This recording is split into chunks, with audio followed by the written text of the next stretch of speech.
Hi everyone and very good evening to all of you and you are most welcome to Selection Target। कैसे हैं आप सभी लोग और प्लीज़ कंफर्म कर दें कि ऑडियो वीडियो क्लियर है या नहीं। फिर स्टार्ट करेंगे आज का सेशन जो कि होने वाला है ग्रामर का। ठीक है, यानी कि आज से हम ग्रामर के कॉन्सेप्ट को स्टार्ट करेंगे और सबसे पहला जो कॉन्सेप्ट आएगा वो आएगा नाउन। ठीक है चलिए, साउंड आ जाएगा, कोई दिक्कत नहीं है। चलिए, क्लियर है ना? सब कुछ क्लियर है? अभी मैंने कुछ बोला नहीं, कुछ स्टार्ट नहीं किया है ऐसा। ठीक है,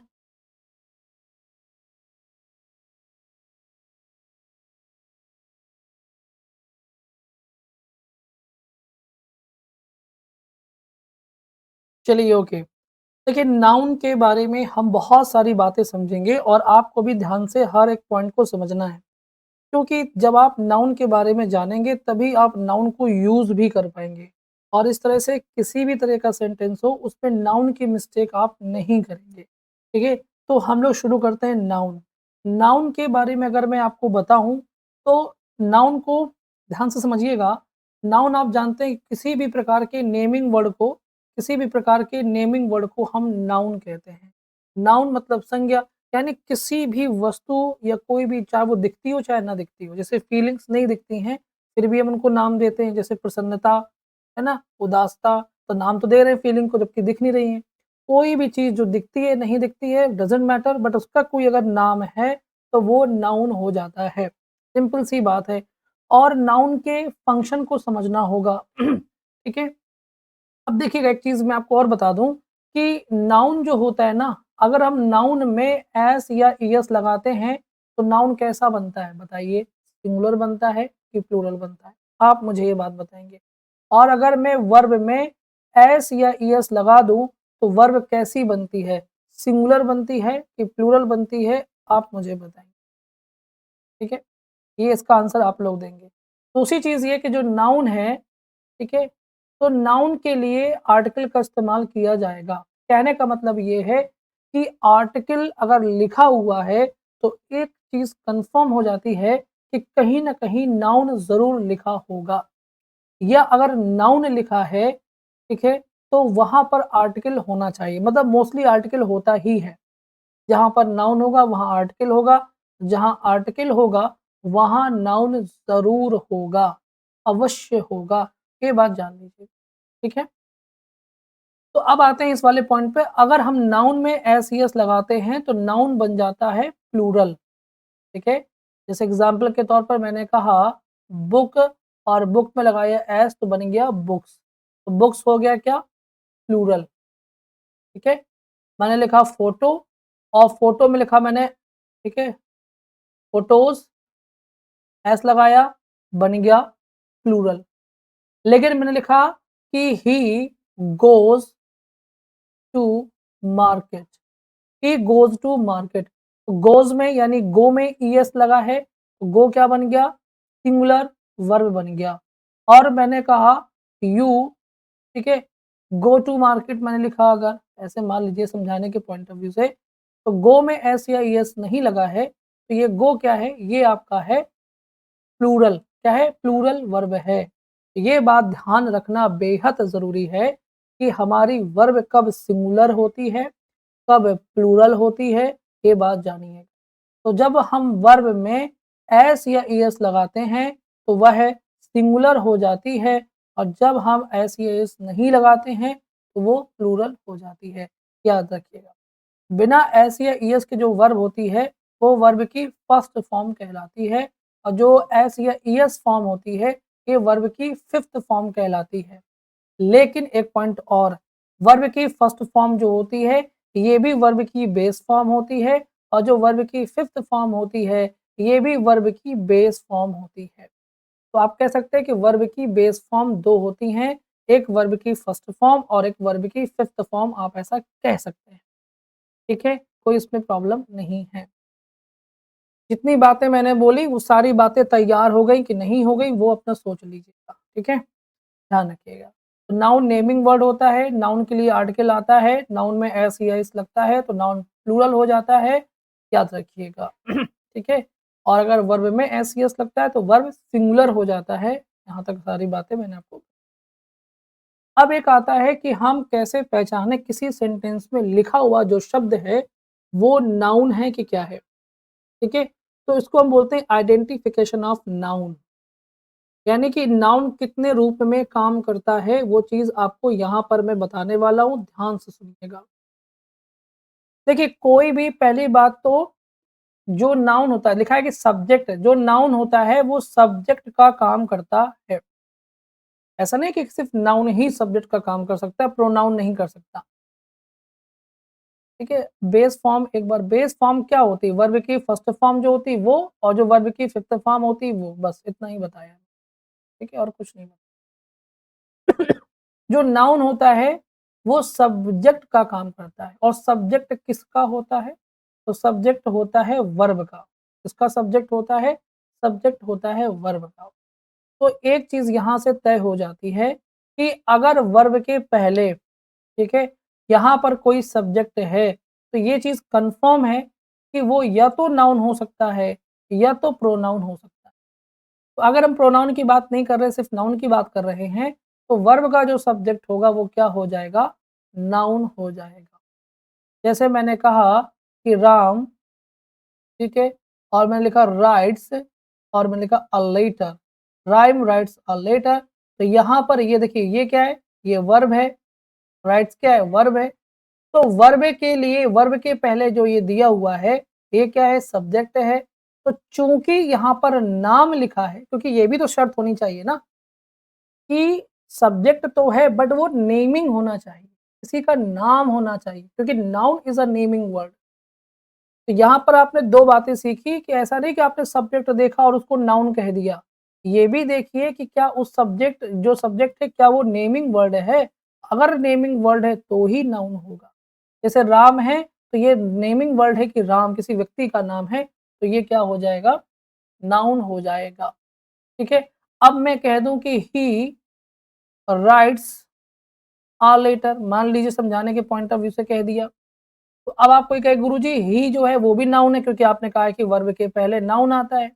लेकिन क्या ही जो है वो नेमिंग वर्ड है?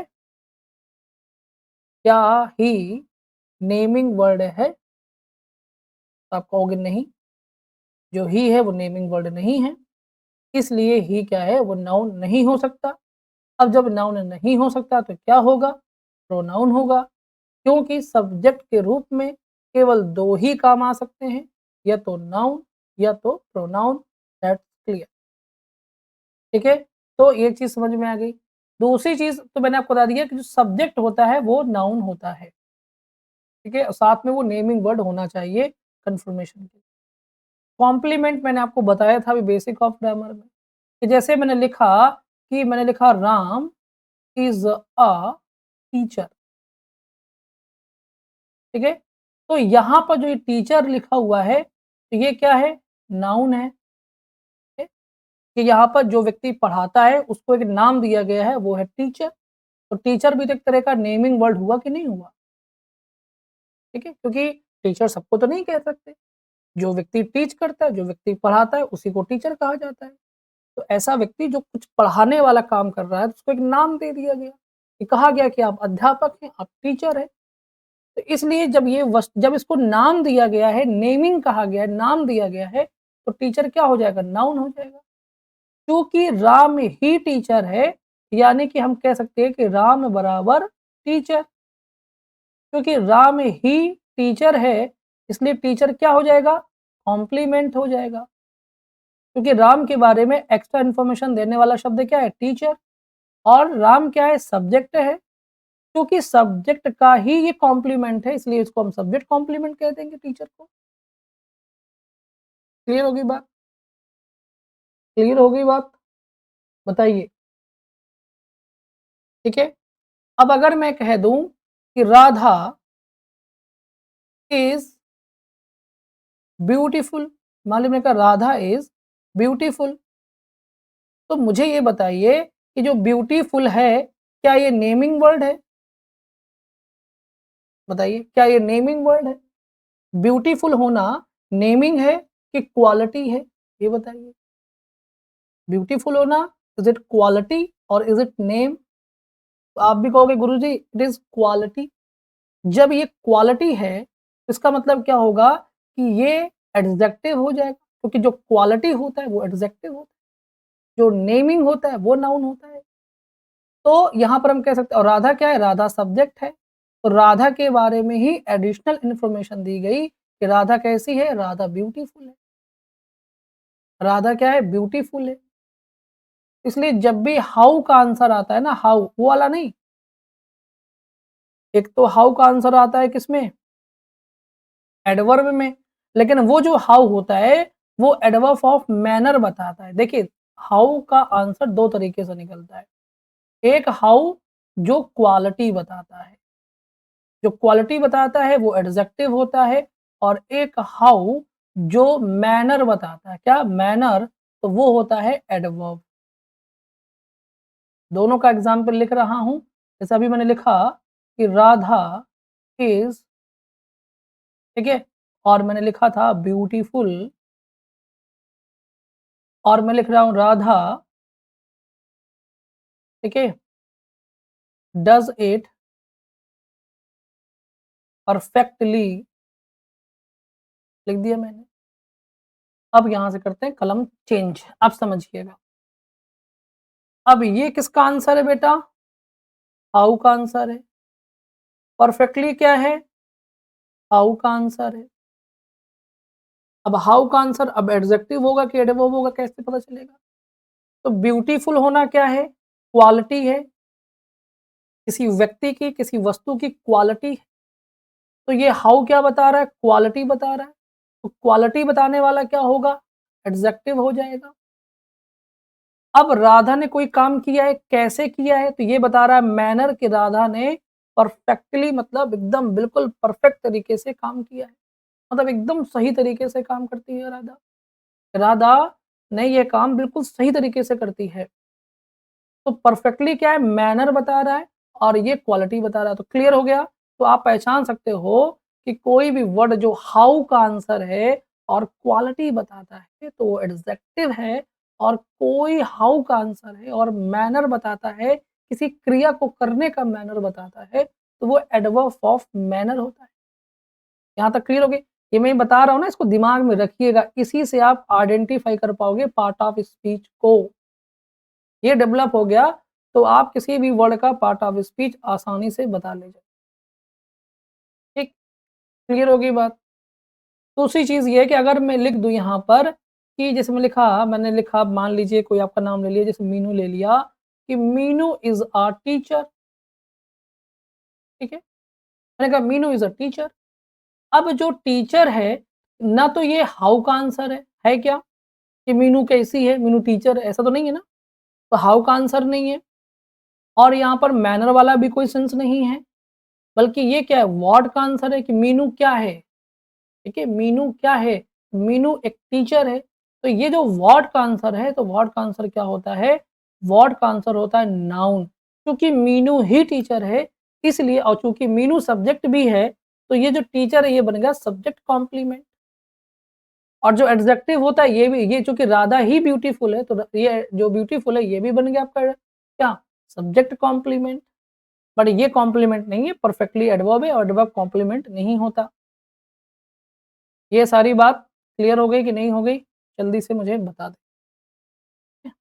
तैयारी ऐसी होगी एकदम ज़बरदस्त, तभी समझ में आएगा। बताइए, आपका रिस्पॉन्स मैटर करेगा कि आपने क्या सीखा? चलिए बता दीजिए। राधा ही ब्यूटीफुल है तो ये कॉम्प्लीमेंट नहीं हो सकता, तो ये हमने कब कहा कि नहीं हो सकता? वो तो हमने कल भी बताया था कि एडजेक्टिव भी कॉम्प्लीमेंट हो सकता है, नाउन भी कॉम्प्लीमेंट्स हो सकता है। अभी भी मैंने यही बोला कि एडजेक्टिव हो सकता है, ठीक है? ये कॉम्प्लीमेंट है, ये कॉम्प्लीमेंट है, बस ये कॉम्प्लीमेंट नहीं है, ये मैंने कहा। ठीक है? सारी बात पल्ले पड़ गई? बहुत अच्छी बात, पल्ले पड़ गई तो बल्ले-बल्ले, है ना? बात पड़ गई पल्ले तो हो गई बल्ले-बल्ले, है ना? ठीक है? चलिए अब आगे चलते हैं। अब ऑब्जेक्ट कॉम्प्लीमेंट की बात करें तो यानी जो ऑब्जेक्ट के बारे में एडिशनल इन्फॉर्मेशन देता है। लेकिन पॉइंट वही आएगा जैसे मैंने कहा कि I called him a doctor. अब ये जो मैंने कहा ना, तो मैंने ये व्हाट का आंसर है,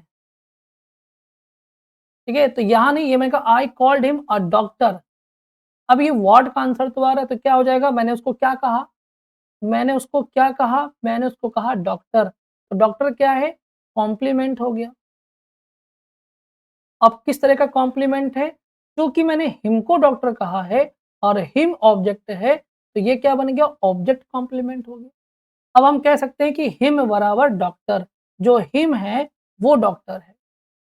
ये ऑब्जेक्ट है, तो डॉक्टर क्या होगा? ऑब्जेक्ट कॉम्प्लीमेंट हो जाएगा। Is that clear? ठीक है?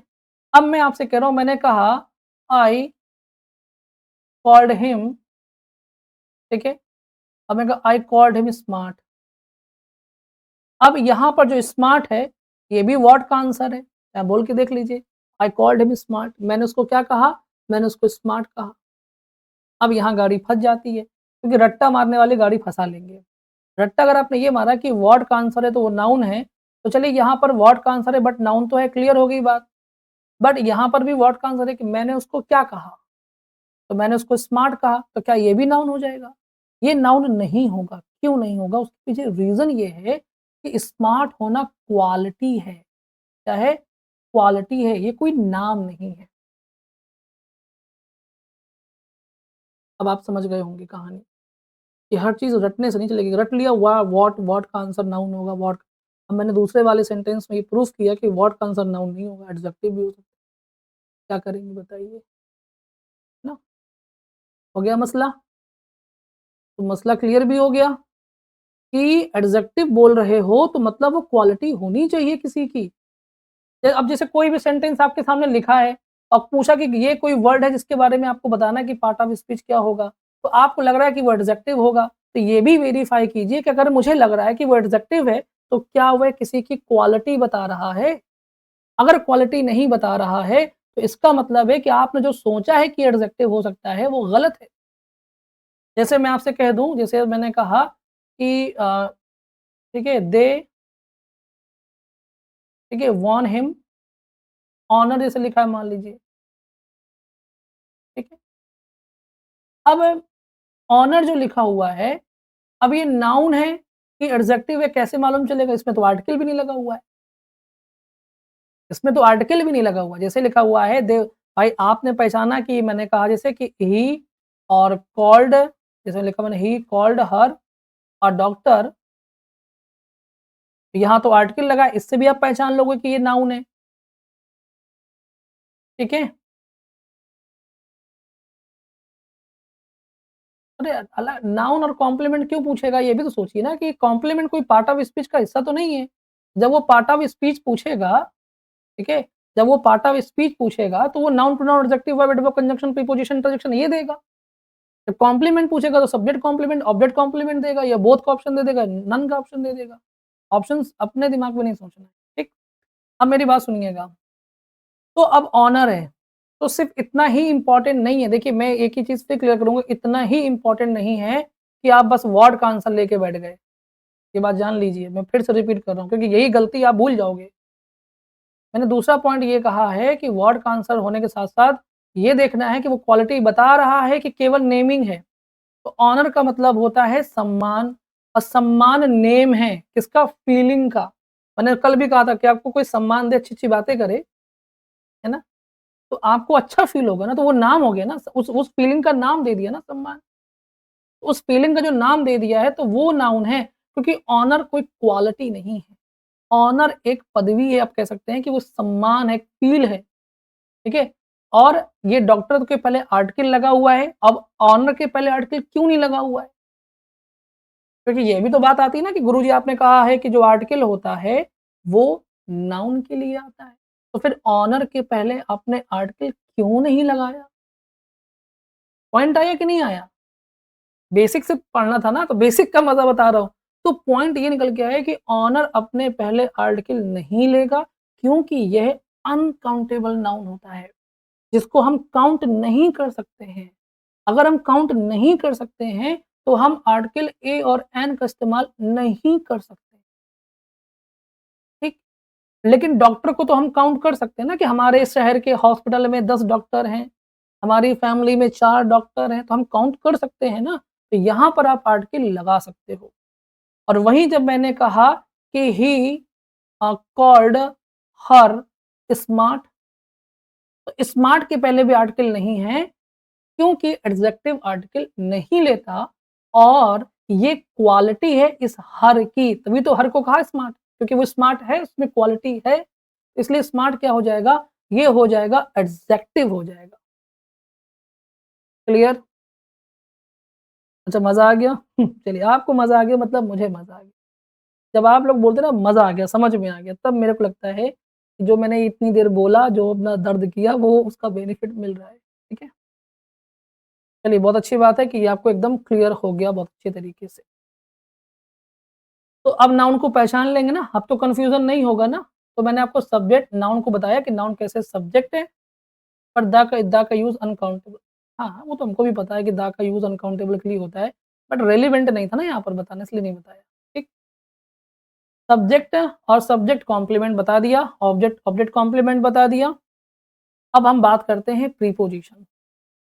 अब मन में सवाल आता है कि गुरुजी प्रीपोज़िशन के बाद में, ठीक है? क्योंकि जो नाउन होता है वो ऑब्जेक्ट का काम भी करता है। तो प्रीपोज़िशन के बाद में कोई भी वर्ड अगर आता है तो वो ऑब्जेक्ट हो सकता है, पर ये ऐसा हमेशा तो नहीं है। जैसे मैं आपसे कहूँ कि प्रीपोज़िशन के बाद में आने वाला हर शब्द क्या नाउन ही हो सकता है? नहीं हो सकता। तो जैसे मान लीजिए मैंने लिखा, ठीक है, मैंने कहा दिस वर्क, जैसे मैंने कहा this work is to work लिखना था। This work is to be done, ये लिखा मैंने। और मैंने लिखा कि I gave a ball to him, या हिम की जगह पर एक काम करते हैं नाउन लिख देते हैं, क्योंकि हम लोग नाउन पढ़ रहे हैं ना। I gave a ball to, मान लीजिए मैंने कहा दीपा, ठीक है? दीपा। चलिए, अब पॉइंट को यहाँ पर भी क्लियर कर लेते हैं। अब यहाँ पर प्रीपोज़िशन के बाद में भी आप एक वर्ड लिखा हुआ है और यहाँ पर प्रीपोज़िशन के बाद में भी यहाँ पर वर्ड लिखा हुआ है। अब यहाँ से कन्फ्यूज़न शुरू होता है, तो क्या हम इसको नाउन कह देंगे? तो ये आपको ध्यान रखना है कि अगर प्रीपोज़िशन के बाद में कोई ऐसा शब्द है जो क्रिया बता रहा है, मतलब वर्ब है, तो फिर वो नाउन नहीं हो सकता। क्योंकि बी मतलब होता है होना, और होना मतलब इज़, एम, आर, वाज़, वर, यानी ये क्रिया है। जी बेटा, ठीक है? बी मतलब होना यानी क्रिया है। तो यहाँ पर क्या, भले स्टैटिक वर्ब है, स्टैटिक क्रिया है, एक स्थायी क्रिया है, डायनामिक वाली नहीं है, बट है तो वर्ब। लेकिन जो दीपा है ये क्या है? ये नेम है। लेकिन क्या बी नेम है? बी नेम नहीं है। अगर बी नेम नहीं है तो बी कभी भी नाउन नहीं हो सकता। लेकिन दीपा नेम है तो दीपा नाउन हो सकता है। अब मैं आपको एक और एग्ज़ाम्पल देता हूँ। जैसे मैंने कहा ही, ठीक है, dared to face his father. He dared to face his father. ये सवाल और अच्छा है, क्यों? क्योंकि जी, बेटा धन्यवाद आपकी तारीफ़ के लिए, लेकिन अब है ना, मैं गदगद हो चुका हूँ, अब पढ़ा रहा हूँ, ठीक है? अब देखिए मैं आपको बताता हूँ, यहाँ पर मैंने ये एग्ज़ाम्पल क्यों लिया? ये एग्ज़ाम्पल मैंने इसलिए लिया क्योंकि जो फेस होता है, यह नाउन का काम भी करता है। जैसे ये फेस थोपड़ा हमारा, जो हमारा चेहरा है ना, गोरे-गोरे मुखड़े पे काला-काला, ये जो मुखड़ा है ये क्या है? फेस। फेस क्या होता है? नाउन।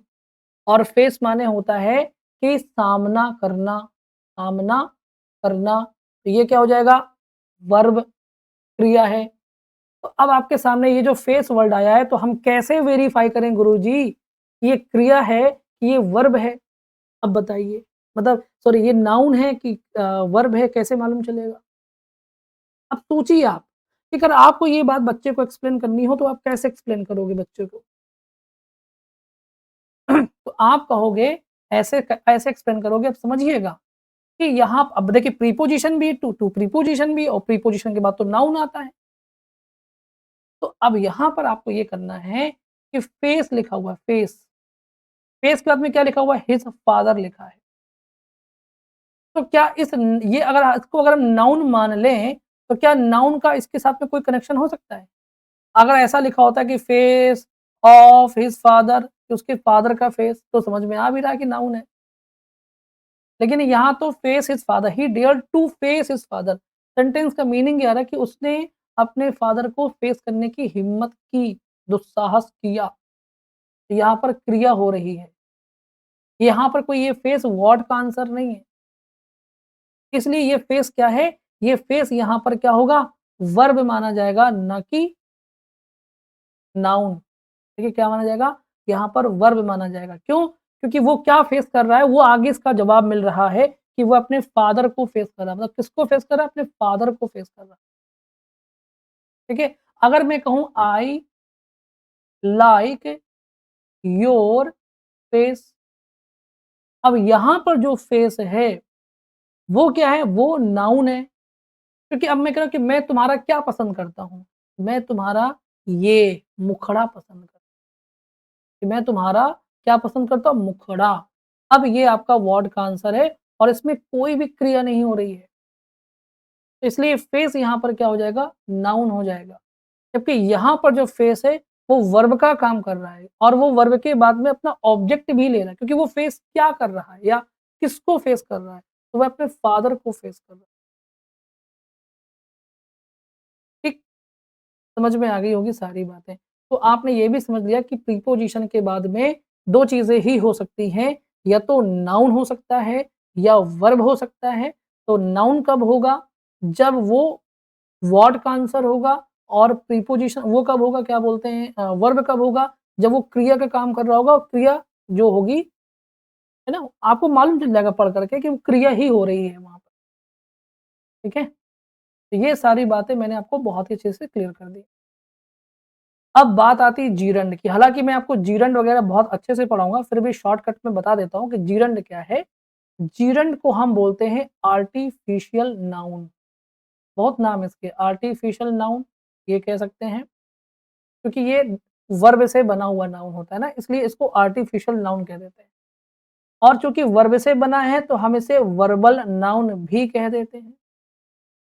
ठीक है? 2 नाम, आर्टिफिशियल नाउन या वर्बल नाउन भी कह सकते हैं। अब आप कहोगे सर जी, दुनिया में इतने सारे नाउन हैं, तो हमें आर्टिफिशियल नाउन की आवश्यकता क्यों पड़ी? इसलिए पड़ी क्योंकि जब हमारे पास में सब्जेक्ट तो बहुत सारे थे, लेकिन ऐसा कोई भी सब्जेक्ट नहीं था जो क्रिया को भी दर्शाता हो। सब्जेक्ट तो बहुत सारे थे, बट सब्जेक्ट के साथ में जो ऐसा सब्जेक्ट नहीं था जो क्रिया, जैसे हमारे पास में राजा हो, लेकिन राजा ऐसा हो जो चुप पे बैठा रहता हो, तो हम क्या सोचेंगे? अरे हमारे पास राजा तो है, लेकिन ये गुब्बाना राजा, हमारे गाँव की भाषा में बोला जाए तो ये गुब्बाना राजा, गुब्बाना मतलब चुप पे बैठा रहता है।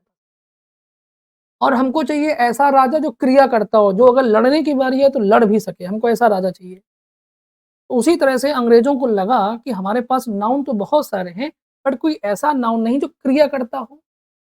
तो इसलिए उन्होंने नाउन को डिज़ाइन किया, क्योंकि क्रिया करने वाला नाउन चाहिए, इसलिए ये बन के कैसे आया? ये वर्ब से बन के आया। अभी तो क्रिया करेगा। तो वर्ब से बना हुआ नाउन क्रिया वाला नाउन बनाया, यानी कि वर्बल नाउन बनाया। जैसे मैं आपसे कहूँ, मैंने कहा eating vegetables is good for health. अब मुझे बताइए कि यहाँ पर जो ईटिंग है वो क्या है?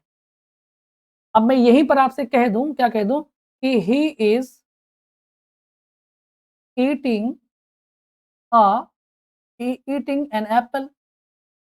मैंने कहा he is eating an apple, और मैंने यहाँ पर लिखा eating vegetables is good for health. अब मज़े की बात ये है कि यहाँ पर जो ईटिंग है ये वर्ब है, और यहाँ पर जो ईटिंग है वो जीरंड है। कैसे पता जीरंड है? क्योंकि वर्ब हमारे पास है इज़, और जब वर्ब होता है तो उसको सब्जेक्ट चाहिए होता है। तो सब्जेक्ट हमारे पास क्या है? एक सब्जेक्ट ये भी लिखा हुआ है, एक ये भी लिखा हुआ है, क्योंकि ये वेजिटेबल्स क्या है? नाउन है।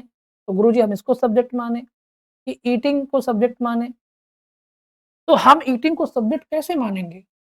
जब हम इसको जीरंड कहेंगे तब, क्योंकि जीरंड को ही वर्बल नाउन की उपाधि मिली है, और किसी को वर्बल नाउन की उपाधि नहीं मिली। तो अब हमारा सब्जेक्ट ये नहीं होगा वेजिटेबल्स, भले ही ये प्योर नाउन है, ओरिजिनल नाउन है और ईटिंग जो है ये वर्बल नाउन है, आर्टिफिशियल नाउन है। इसके बावजूद भी हम ईटिंग को ही सब्जेक्ट मानेंगे, वेजिटेबल्स को सब्जेक्ट नहीं मानेंगे। अब इस सेंटेंस को कंप्लीट करने के लिए हमको एक वर्बल नाउन की आवश्यकता पड़ी कि नहीं पड़ी? इसी वजह से जिरंड नाम की चीज़ को इज़ाद किया गया, उसको बनाया गया, उसको क्रिएट किया गया। ठीक है? जैसे मैं कह दूँ कि वॉकिंग मैंने कहा walking is good for health, walking is good for health. अब हम ये तो नहीं लिख सकते ना कि walk is good for health, जिसमें लिख दूँ कि walk is good for health. मैं थोड़ा मिटा के लिखता हूँ ना, गंदगी ज़्यादा हो गई। जैसे मैंने कहा कि walk is good for health, एक ये लिखा। और मैंने एक ये लिखा कि walking is good for health.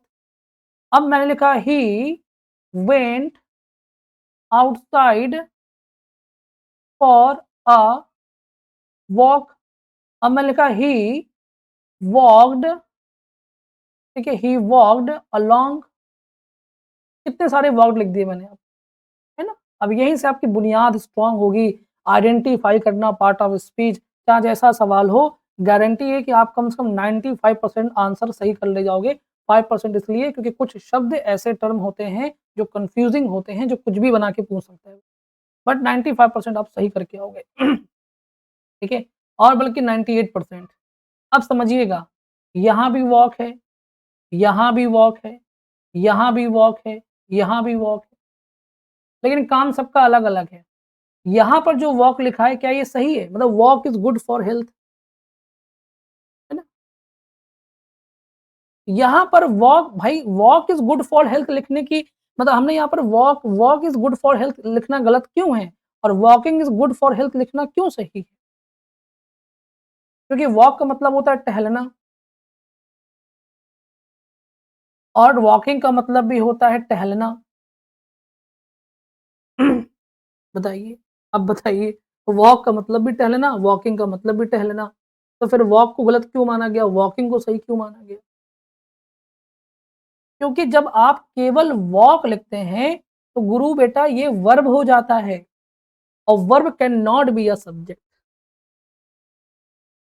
ठीक है? कोई आपसे पूछ ले ना कि walk is good for health, walk का मतलब भी टहलना होता है, वॉकिंग का मतलब भी टहलना होता है, तो फिर बेटा बताओ वॉक वाला सेंटेंस क्यों गलत है? दोनों का हिंदी मीनिंग सेम है।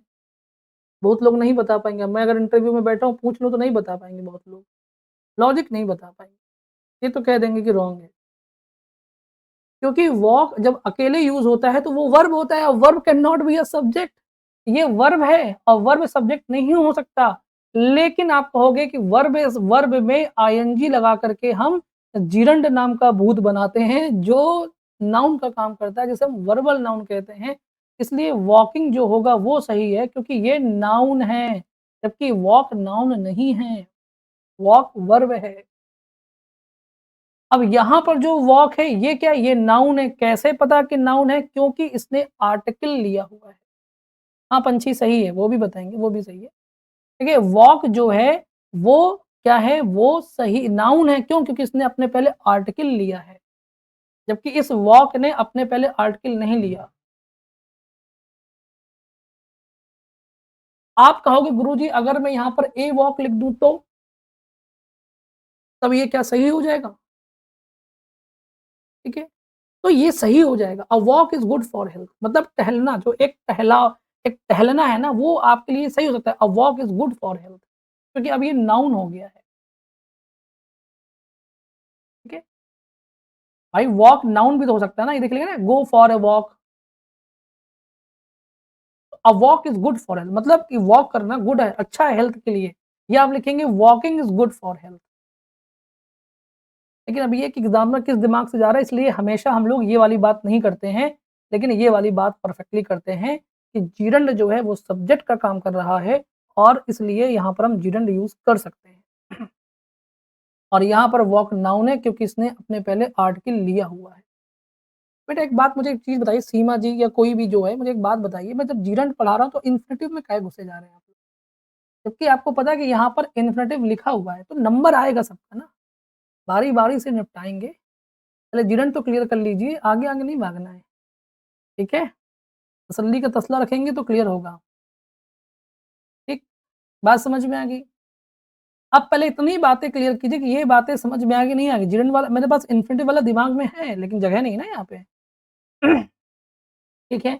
ये बातें क्लियर हो गई, अब मैं इसको इरेज़ कर रहा हूँ, थोड़ा-थोड़ा इरेज़ करूँगा, ये मैंने इरेज़ कर दिया खटाखट। अब देखिएगा यहाँ पर जो आपका कंसर्न है ना, वो भी आने वाला है, लेकिन पहले एक-एक तो निपटाएँगे ना, जीरंड निपटा दिया, अब यहाँ पर आएगा इन्फिनिटिव वाला।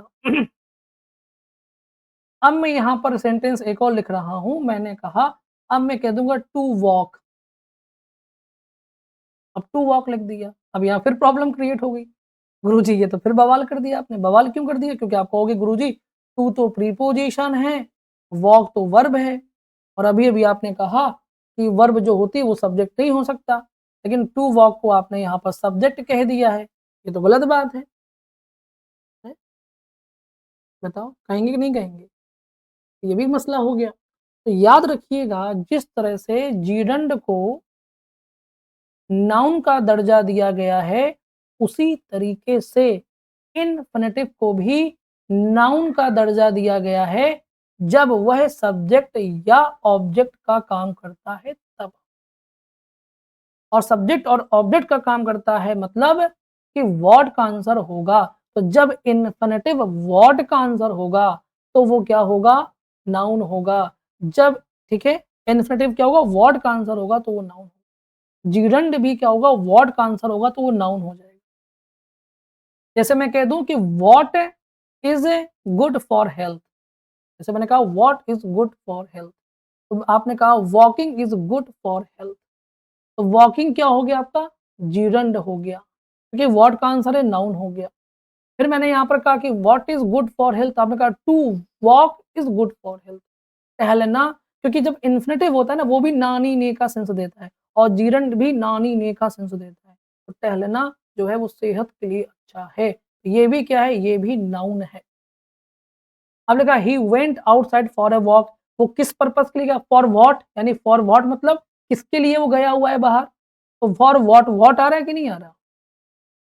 He went outside for a walk, तो हम कह सकते हैं he went outside for what, for what का मतलब हुआ फॉर अ वॉक, वॉक आपका क्या हुआ? ये भी नाउन हो गया, क्यों? क्योंकि ये व्हाट का आंसर। अब जो ये वॉक्ड है ये तो वर्ब है, क्यों? क्योंकि ये ही की क्रिया को दिखा रहा है, तो यहाँ पर वॉक्ड वर्ब का काम कर रहा है। अब बताइए ठीक है? और इतना ही नहीं अभी बहुत कुछ है, अभी एक सेंटेंस और लिखता हूँ, रुक जाइए, अभी और दिमाग खोलता हूँ अभी आपका, रुक ठीक है? एक दिमाग और खोलता हूँ। जब इतना आप लोग आगे-आगे कह रहे थे तो फिर थोड़ा-सा और मैं आगे लेके जाता हूँ एक कदम और, ठीक है? मज़ा आ जाए तो बता दीजिएगा, ठीक? ये देखिएगा, ये हेल्थ हो गया और ये आपका यहाँ पर वॉक लिखना था, मिट गया है, ठीक? ये WAK देखिएगा। अब यहाँ पर एक और मैं लिखने जा रहा हूँ सेंटेंस, मैंने एक सेंटेंस और लिखा यहाँ पर, कहाँ पर लिखूँ? नीचे जगह नहीं है, यहाँ थोड़ा है, देखिए मैं लिख रहा हूँ कि I saw a walking man. अब यहाँ पर देखिए वॉकिंग आ गया कि नहीं आ गया? ये देखिए वॉकिंग, हाँ, टू वॉक नाउन है बिल्कुल, ये जो टू वॉक है ये नाउन है, तभी तो सब्जेक्ट का काम कर रहा है ना। अगर हम वर्ब मान लेंगे तो सब्जेक्ट का काम कहाँ से करेगा? वर्ब सब्जेक्ट का काम नहीं करता है ना, ये बात याद रखनी है। ये सब्जेक्ट केवल नाउन हो सकता है, जब इस इन्फिनिटिव जिरेंड की बात है तो। प्रोनाउन भी हो सकता है बट यहाँ पर बात प्रोनाउन की नहीं है ना। ठीक है?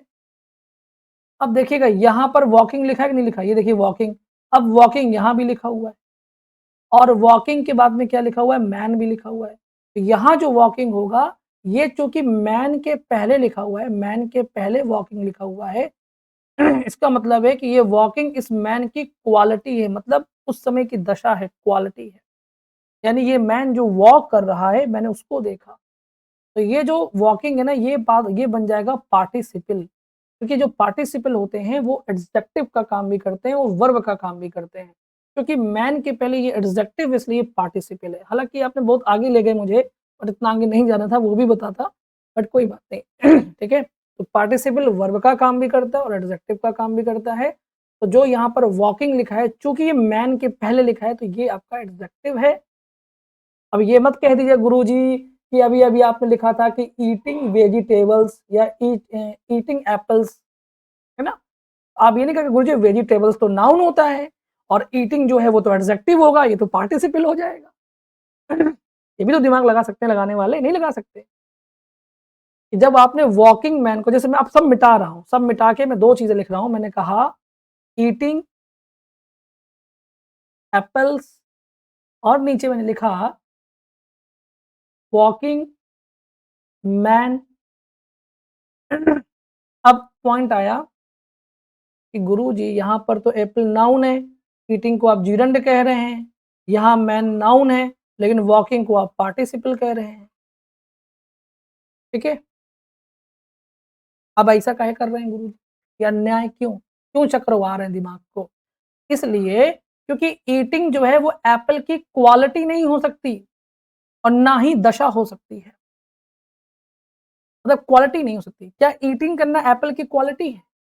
क्वालिटी तो होती है एप्पल की कि वो मीठा हो सकता है, थोड़ा-सा कम मीठा हो सकता है, लाल हो सकता है। एप्पल तो ग्रीन भी हो सकता है, ब्लैक भी एप्पल आता है, ब्लैक एप्पल भी हो सकता है। तो यहाँ पर जो ईटिंग है ना, ये इस एप्पल को खाने की बात कर रहा है, मतलब कि क्रिया की बात कर रहा है, और क्रिया कैसी है? वर्बल। तो वर्बल नाउन का काम कर रहा है, इसलिए ये जीरंड है। लेकिन वॉकिंग मैन जो है, तो मैन ऐसा भी हो सकता है जो बैठा हो, सिटिंग मैन चुपचाप बैठा है, वॉकिंग मैन जो जा रहा है, राइटिंग मैन जो लिख रहा है, तो ये उस मैन की उस समय की दशा है, उस समय की क्वालिटी है। इसलिए ये वॉकिंग क्या हो जाएगा? ये पार्टिसिपल हो जाएगा, जो कि काम कर रहा है एडजेक्टिव का, क्योंकि ये नाउन के पहले आया हुआ। अब बताइए, अब सब कुछ क्लियर हो गया है तो आप बताइए, 1 मिनट का टाइम मैं आपको दे रहा हूँ, 2 मिनट का, आप बताइए, फिर मैं आगे कंटिन्यू करता हूँ। बताइए। जब ऐसे पढ़ोगे ना तो आइडेंटिफ़ाई करना आसान हो जाएगा पार्ट ऑफ, लेकिन सारे पॉइंट जो मैंने बताए हैं वो सब याद हो जाने चाहिए। क्योंकि मैं जानता हूँ कि आपके दिमाग में 50% फ़ीड होता है, 50% निकल जाता है, इसलिए प्रॉब्लम होती है। उसके लिए चाहिए रिवीज़न, क्या चाहिए? उसके लिए चाहिए रिवीज़न। ठीक, क्लियर होगी बात? चलिए, गला भी सूख गया मेरा एकदम से, पानी पी लेता हूँ थोड़ा-सा। क्लियर हो गया ना? बहुत बढ़िया, वेरी गुड।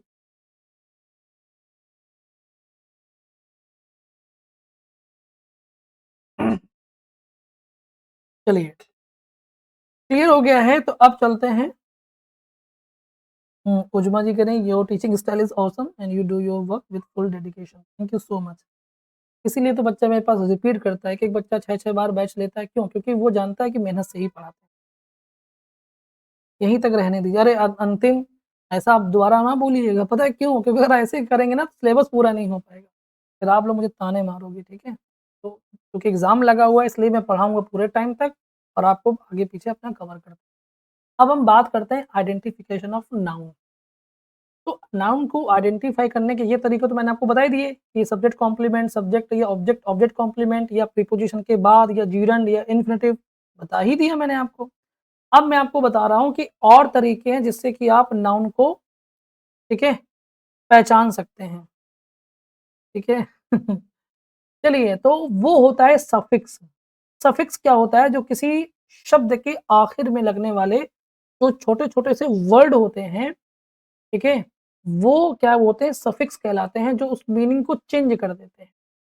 तो जो सफिक्स होते हैं, अगर वो ऐसे सफिक्स किसी शब्द के बाद में लगे हुए हैं, तो वो पक्का है कि वो नाउन ही है।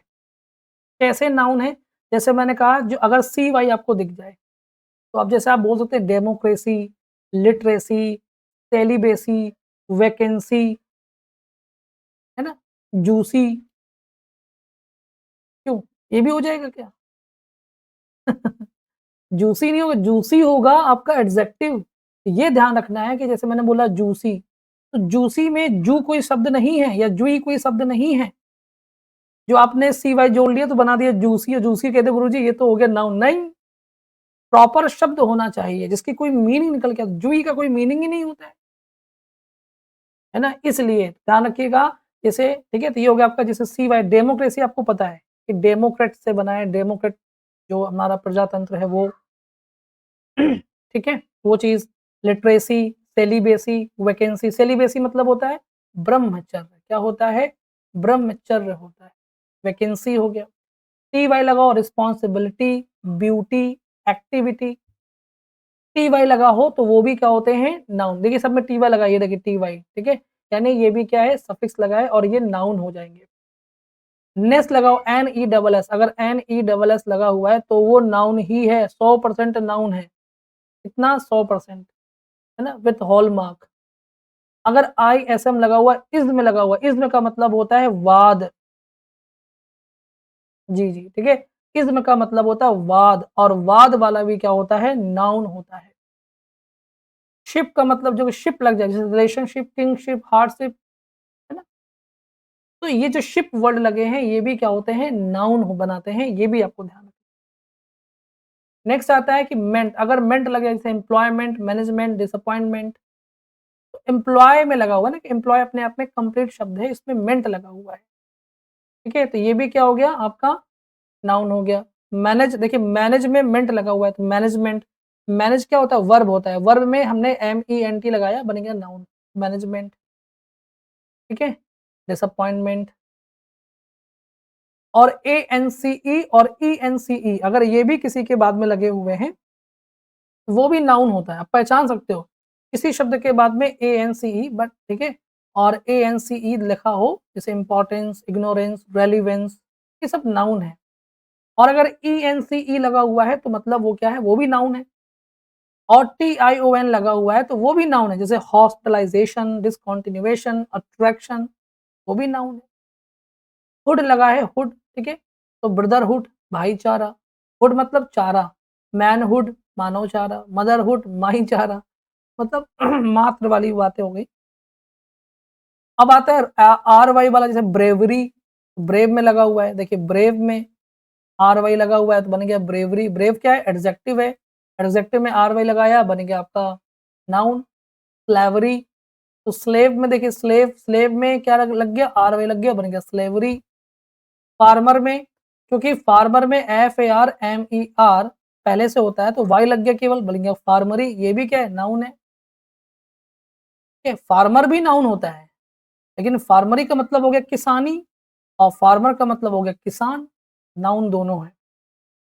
ठीक है? बात समझ में आ गई? तो ये आपने सिंपल तरीके से समझा। एक बच्चे ने एक बार पूछा था कि गुरुजी आर-वाई से तो अगर हमने कहा क्राई, क्राई में भी तो आर-वाई आ रहा है, तो क्या क्राई भी नाउन हो जाएगा? हैं? तो क्राई को नाउन नहीं कहेंगे क्योंकि सी कोई शब्द नहीं है, क्योंकि सी में आप आर-वाई नहीं लगा रहे। सी में आर-वाई लगाना मतलब सी कोई वर्ड थोड़ी होता है। सी वर्ड होता है क्या कोई? नहीं होता है ना? तो फिर ये क्या है? ये वर्ब है। ठीक है? ओके? तो आसान हो गया। लेकिन फिर भी मैं आपसे एक चीज़ कहूँगा, बहुत सारे शब्द ऐसे होते हैं जो एक्चुअल में आप देखेंगे कि वो एडजेक्टिव है कि क्या है, बट उसका यूज़ किस तरीके से किया गया है, वो चीज़ भी इम्पोर्टेंट है। ठीक है? वो चीज़ इम्पोर्टेंट है। किस प्लेस में यूज़ हो रहा है, नेम तो नहीं है वो, क्वालिटी तो नहीं है वो, ये सब कुछ चेक करके ही आप उसको बता सकते हैं कि उसका पार्ट ऑफ स्पीच क्या होगा। ठीक है? ये बात ध्यान रखिएगा। अब हम बात करते हैं काइंड ऑफ नाउन की बात करते हैं, तो थोड़ा बेसिक बात कर लेते हैं, कल डिटेल में पढ़ लेंगे और। काइंड ऑफ नाउन में बेसिकली जो हम बचपन से पढ़ते आ रहे हैं, तो proper noun, common noun, collective noun, material noun और अब्स्ट्रैक्ट नाउन, सब लोग पढ़े हुए हैं। लेकिन मॉडर्न इंग्लिश में जो नाउन के प्रकार हैं वो 2 हो गए हैं। एक हो गया है आपका काउंटेबल नाउन और एक हो गया है आपका अनकाउंटेबल नाउन। काउंटेबल के अंतर्गत 1, 2, 3 यानी कि प्रॉपर, कॉमन और कलेक्टिव, ये 3 नाउन काउंटेबल के अंतर्गत आते हैं। और अनकाउंटेबल के अंतर्गत आते हैं मटेरियल नाउन और अब्स्ट्रैक्ट नाउन। मटेरियल नाउन और अब्स्ट्रैक्ट नाउन 2 किसमें आते हैं बेटा? ये अनकाउंटेबल की कैटेगरी में आते हैं। ठीक? मटेरियल और अब्स्ट्रैक्ट नाउन, ठीक है? तो प्रॉपर नाउन क्या होता है, वो समझना है हमको।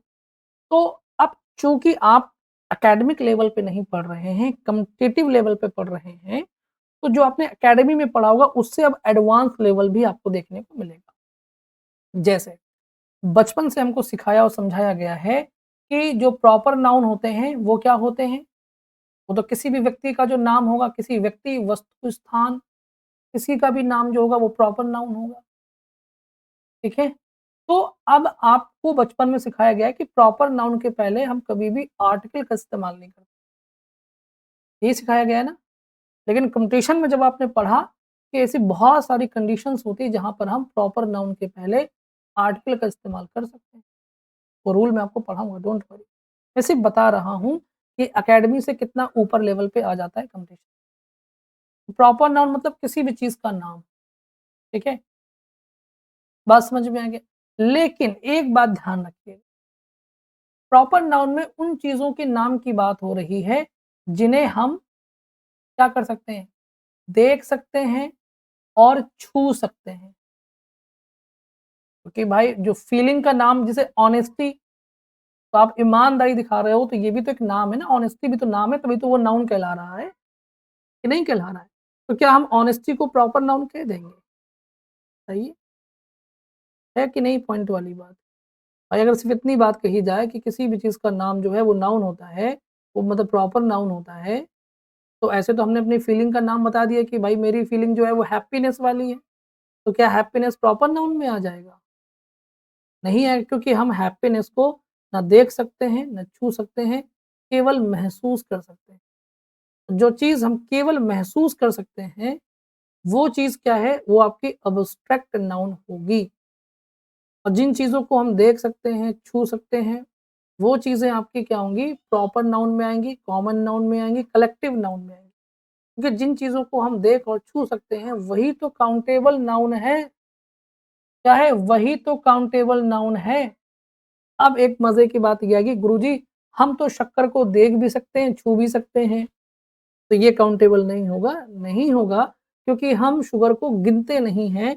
क्या आप दुकान में जाए कहते हो क्या जा कर के कि मुझे ना भैया 5000 दाने शक्कर दे दो, है ना? बस मुझे 5000 मुझे चाहिए बस शक्कर के दाने। ये बोलते हो क्या? आप बोलते हो मुझे हाफ केजी, मुझे 1 केजी शक्कर चाहिए, शुगर चाहिए। क्योंकि हम इनको तौलते हैं, वेइ करते हैं, तौलते हैं, इसलिए ये क्या है? मटीरियल नाउन होते हैं और मटीरियल नाउन भी काउंटेबल में नहीं आते। एक बड़ा सवाल बच्चों के मन में आता है, गुरुजी हमको एक चीज़ नहीं समझ में आती है, कि जो स्टार होते हैं स्टार, तारे आसमान के, ये काउंटेबल है कि अनकाउंटेबल है? आप में से कोई बता सकता है क्या? शॉपकीपर बाहर नहीं निकाल देगा, दौड़ा के मारेगा कि पगला गया है? 5000 दाने गिन के दूँगा मैं इसको। बताइए अच्छा स्टार क्या है? स्टार को आप किस कैटेगरी में रखेंगे? ठीक है? देखिए जो स्टार होता है, ठीक है? यस, वो बेसिकली आता है काउंटलेस में, ठीक है? क्योंकि हम इसको गिन तो सकते हैं, लेकिन संख्या में वो इतनी ज़्यादा है कि हम इसको गिन नहीं पाएँगे, ठीक है? संख्या में इतनी ज़्यादा है कि हम गिन नहीं पाएँगे, इसलिए इसको हम काउंटलेस कह देते हैं। लेकिन अगर आपके सामने ऑप्शन 2 ही हैं कि बताइए भैया काउंटेबल में आएगा कि अनकाउंटेबल में आएगा? अगर 2 ही ऑप्शन है, तो फिर ये काउंटेबल में आएगा क्योंकि हम गिन सकते हैं बट गिन नहीं पाएँगे। अब आपको गुरुजी हम तो बाल भी गिन सकते हैं, क्योंकि एक-एक बाल होता है, तो ये काउंटेबल में क्यों नहीं आ सकता? या ये काउंटलेस में क्यों नहीं आ सकता? क्योंकि बाल जो है ना ये मटीरियल में आता है, क्योंकि बालों से भी बहुत सारी चीज़ें बनती हैं, ब्रश बनती हैं बहुत, लेकिन आप स्टार से क्या बना दोगे? सुपरस्टार रजनीकांत सुपरस्टार, ये खा जाता है ऐसे करके, स्टार से क्या सुपरस्टार बना दोगे क्या? नहीं ना, स्टार को हम कुछ नहीं करते, लेकिन हम बालों का इस्तेमाल करते हैं बहुत सारी चीज़ों को बनाने के लिए। और कोई भी ऐसी चीज़ जिससे हम किसी भी तरह का कोई प्रोडक्शन करते हैं, वो मटीरियल नाउन कहलाता है। सबसे अच्छी डेफिनेशन है मटीरियल नाउन की, ठीक है? कोई भी चीज़ जिससे हम कोई चीज़ प्रोड्यूस करते हैं वो मटीरियल नाउन है। और एब्स्ट्रैक्ट नाउन वो है जिसमें फीलिंग्स होती हैं, जिसमें हम ना छू सकते हैं, ना देख सकते हैं, केवल महसूस कर सकते हैं, वो एब्स्ट्रैक्ट नाउन में आता है। ये 2 तो क्लियर हैं आपके सामने, है ना? प्रॉपर नाउन में क्लियर हो गया कि कोई ऐसी चीज़ जिसको हम देख सकते हैं, सुन सक मतलब देख सकते हैं, टच कर सकते हैं और उसका कोई पर्टिकुलर नाम है, तो वो प्रॉपर नाउन हो गया। कॉमन नाउन जो होता है वो क्लास की बात करता है। क्लास मतलब वो नहीं पढ़ने वाली क्लास नहीं। क्लास का मतलब यहाँ पर ये हुआ कि वह बात करता है वर्ग की। जैसे मैन एक वर्ग है, ये मैन एक वर्ग है और मैन के अंदर बहुत लोगों के नाम हैं, राम, श्याम, घनश्याम, रहीम, अब्दुल कुछ भी बहुत सारे नाम हैं, है कि नहीं? तो मैन एक वर्ग है, ऐसे वूमेन भी क्या है एक वर्ग है, जिसके अंदर बहुत सारे नाम हैं। सिटी भी एक वर्ग है, क्योंकि सिटी के बहुत सारे नाम हैं। बुक भी एक वर्ग है, बहुत सारी बुक्स हैं। टेबल भी एक वर्ग है, टेबल की भी बहुत सारी क्वालिटीज़ हैं, अलग-अलग कंपनी की टेबल आती है ना? कितनी मार्केट में टेबल है, कोई सेल की टेबल है, कोई नीलकमल की टेबल है, कोई जाने कहे की टेबल है, बहुत सारी कंपनी आ गई है। और कलेक्टिव नाउन में क्या होता है, स्टार कौन-सा नाउन है? देखिए स्टार जो है ना वो आपका आएगा कॉमन नाउन में, ठीक है? क्योंकि स्टार का कोई पर्टिकुलर नाम नहीं है। जब स्टार को आप पर्टिकुलर नाम जैसे ध्रुव तारा, जैसे एक स्टार का नाम है ध्रुव स्टार, तो वो आपका प्रॉपर नाउन में आ जाएगा। लेकिन ऐसा स्टार जिसका कोई नाम ही नहीं है, वो तो कॉमन में आएगा, सिंपल सी बात है, ठीक? तो जिसका कोई नाम नहीं है, तो वो कॉमन में है, जिसका कोई नाम है, तो वो प्रॉपर नाउन है और जो समूह में रहते हैं, जैसे कॉन्स्टेलेशन, तारामंडल, वो कलेक्टिव नाउन हो जाएगा। क्लास में बहुत सारे बच्चे होते हैं, क्लास कलेक्टिव नाउन में है। आर्मी में बहुत सारे सेना बहुत सारे लोग होते हैं, आर्मी में सोल्जर्स होते हैं, तो आर्मी कलेक्टिव है। फैमिली में भी बहुत सारे लोग होते हैं, तो फैमिली हो गई। ऑडियंस भी मतलब जो बहुत सारे सुनने वाले लोग होते हैं, तो वो ऑडियंस हो गई। क्राउड मतलब बहुत सारे लोग होते हैं, तो वो क्राउड हो गई। जैसे मॉब, ठीक है? एक other variety of crowd, angry, mob बोलते हैं उसको। ये सारी चीज़ें मैंने आपको यहाँ पर समझाने की कोशिश की, ठीक है? अब मैं आपको इसके आगे कंटिन्यू करूँगा कल। ठीक है? बट आज जो समझा देखिए अभी क्या होता है ना कि क्लास में कभी-कभी किसी चीज़ को समझाने में बहुत टाइम लगेगा, किसको समझाने में कम टाइम लगेगा। ऐसे ही बैलेंस होते-होते क्लास आपकी टाइम से खत्म हो जाएगी। ठीक है? ये हो गया आपका आज का सेशन। जो कुछ भी पढ़ाया है आप उसको कैसे रिवाइज़ करते हैं it is up to you but you must revise all the things.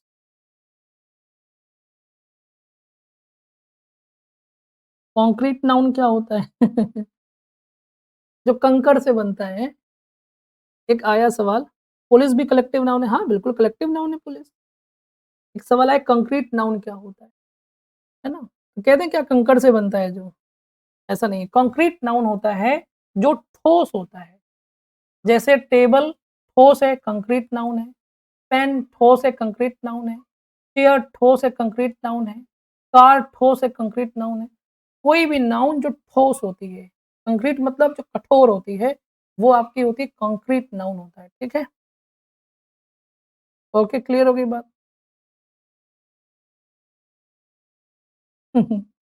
ठीक है, चलिए, क्लियर हो गई बात ना? तो कल थोड़ा-सा और कमर कस के आइए क्योंकि कल बहुत सारे कॉन्सेप्ट आएँगे।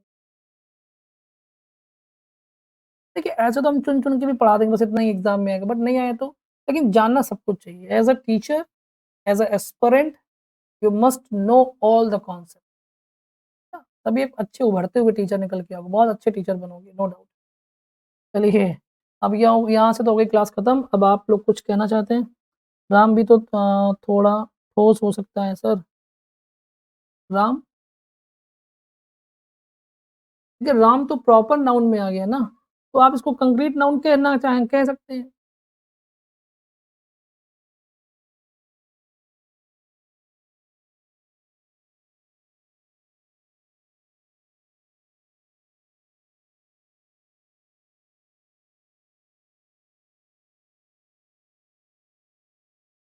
ठीक है? कंक्रीट नाउन का मतलब कोई व्यक्ति, कोई वस्तु, कोई चीज़ भी कंक्रीट नाउन होती है, ठीक है? इसलिए आप जो बोल रहे हो बिल्कुल सही बोल रहे हो, गलत नहीं बोल रहे हैं, ठीक है? कंक्रीट नाउन जो होता है ठोस कोई चीज़ जिसको हम देख सकते हैं, टच कर सकते हैं, छू सकते हैं वो, ठीक है? कंक्रीट नाउन होता है। अगर मैं सिंपल भाषा में आपको बताऊँ, तो अब आप समझ जाओगे कि हर चीज़ चाहे गाड़ी, घोड़ा, आदमी, जानवर, कोई भी चीज़ जो है वो कंक्रीट नाउन है, जिसको हम छू सकते हैं, ठीक है? हाँ। एब्स्ट्रैक्ट नाउन जो होता है वो कंक्रीट नाउन नहीं होता है, बाकी सब कंक्रीट नाउन है। लकड़ी को छू सकते हैं, शक्कर को छू सकते हैं, सब कंक्रीट नाउन है, ठीक है? हाँ, ये ना अपने-अपने तरीके से लोग इसको डिफाइन कर सकते हैं।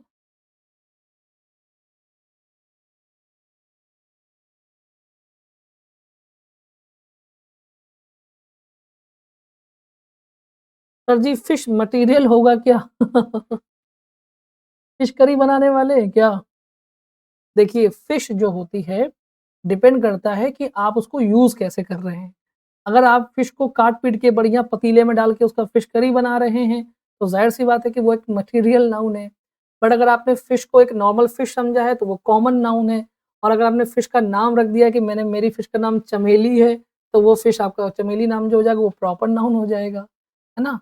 तो ठीक है, तो ये चीज़ हो जाएगा। मेंस की प्रिपरेशन करें, कर रही हो क्या? अच्छा दूसरे का, ठीक है? तो फिश को आप यूज़ कैसे करें दैट इज़ द पॉइंट,